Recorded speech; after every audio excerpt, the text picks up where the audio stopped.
Nicolás, buenas tardes. Llamaremos a esta exposición del individuo de la naturaleza a la naturaleza individual. Acá ahondaremos un poco en cómo la poesía da un giro de lo objetivado de la naturaleza misma y deviene en el individuo, en el reconocimiento de su espíritu, en esa parte individualista a la que lleva el desenlace pues finalmente del romanticismo, de las obras postromanticistas.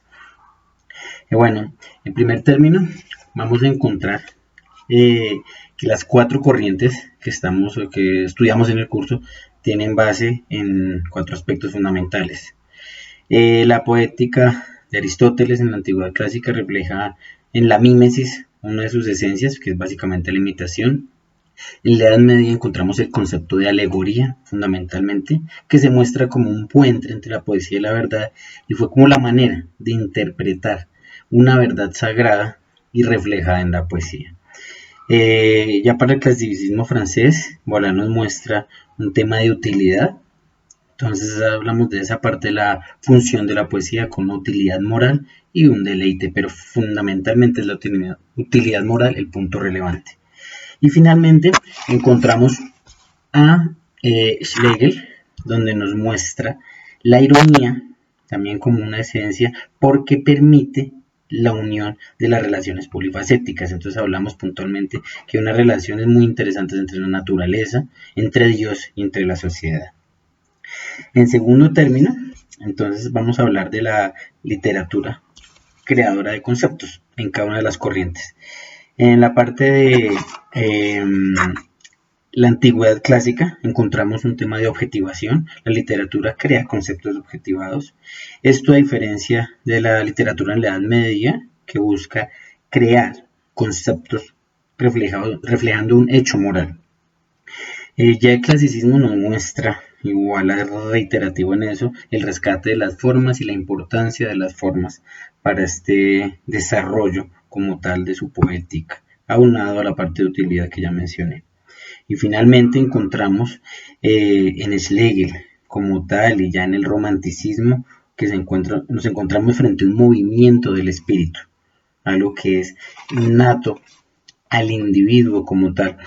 Entonces encontraremos un yo racional, un yo sensible y ya hay una oposición a una racionalidad desmedida. La razón no es la única parte, a diferencia de la objetivación que venimos encontrando o de la parte teológica abundante que se encuentra, que veíamos en la Edad Media y de la pura forma del clasicismo francés.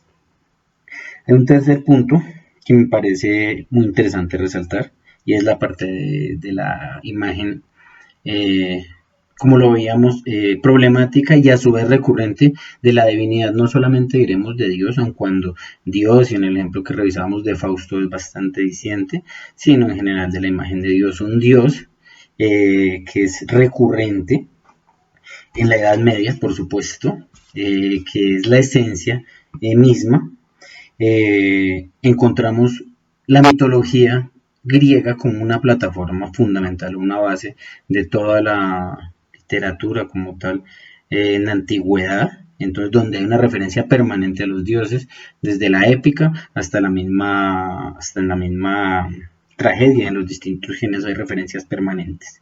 Y finalmente pues encontramos, digamos, unas referencias puntuales en lo que ya mencionábamos, que en esas relaciones polifacéticas donde ya Dios toma una interacción directa entre la naturaleza y la sociedad. Entonces digamos que es un hecho que me parece interesante y menciono puntualmente un aspecto que me pareció interesante, el de Schlegel, donde finalmente nos habla de la mitología a propósito de la nueva mitología que él propone. Obviamente es una referencia a la mitología griega y dice que la única forma posible que se dio de mitología la hizo con un arte imprescindible, impresionante, Dante. Pues a pesar de ese contexto y de ese entorno teológico y teocentrista, claramente él puede hacer una configuración a través de su Divina Comedia.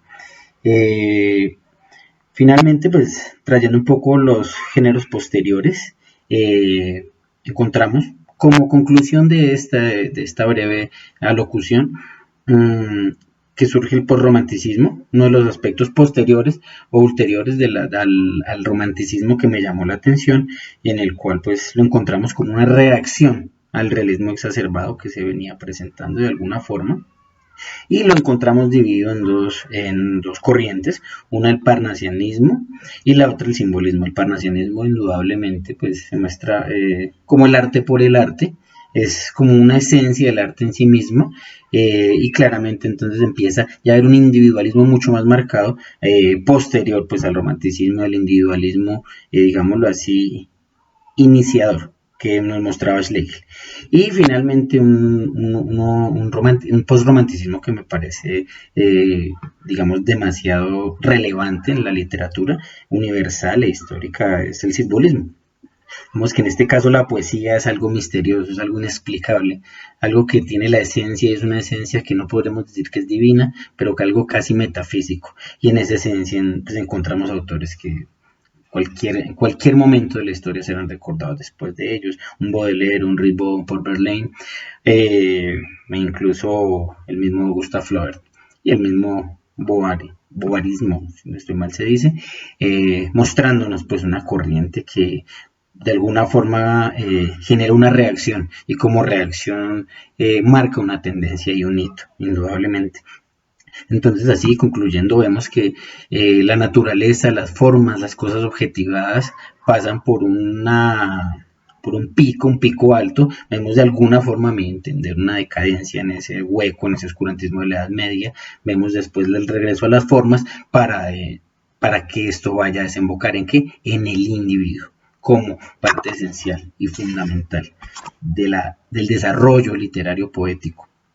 Muchas gracias, perdón por los 2 minutos adicionales, éxitos, saludos.